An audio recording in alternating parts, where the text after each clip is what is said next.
KPU Kabupaten Madiun masih menemukan data ganda pasca tahapan pencoklitan yang dilakukan oleh petugas Pantarlih. Meski demikian, data kembar tersebut akhirnya kembali divalidasi ulang sehingga dapat menghasilkan daftar pemilih sementara.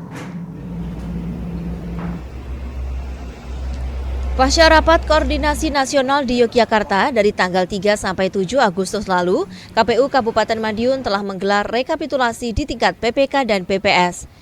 Dalam pleno tingkat PPK, KPU Kabupaten Madiun melewati proses analisis ganda sekaligus melihat data invalid.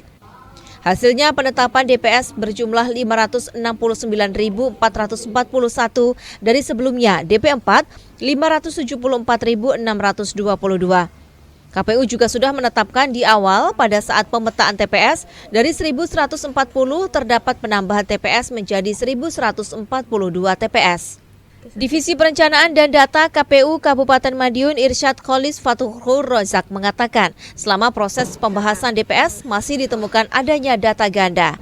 Faktornya mayoritas disebabkan masih banyaknya Pantarlih yang ketika coklit tidak menemukan pemilih dan orang dikenali. Namun secara regulasi untuk memberikan status tidak memenuhi syarat haruslah dibuktikan secara de jure. Sebelum kita plenokan, terlebih dahulu kita rekapitulasi di tingkat PPK dan PPS ya. Nah, dalam pasca pleno di PPK itu ada yang namanya proses analisis ganda sekaligus juga melihat data invalid.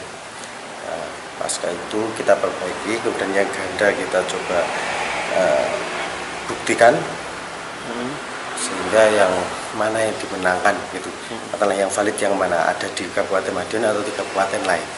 Nah, dari situlah kemudian muncul pleno DPS yang kita tetapkan menjadi daftar pemilih sementara yang berjumlah 569.441 yang sebelumnya dari DP4 yakni 574.622.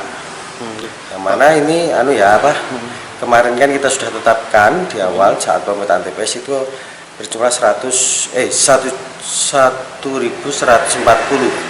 Nah, pada tanggal 31 kita ada penambahan TPS, kita plenokan karena mengingat juga di Buturan itu lebih dari 600 TPS-nya, kemudian yang di Banjarsari Wetan itu karena letak geografisnya TPS-nya terlalu jauh dari tempat pemilih.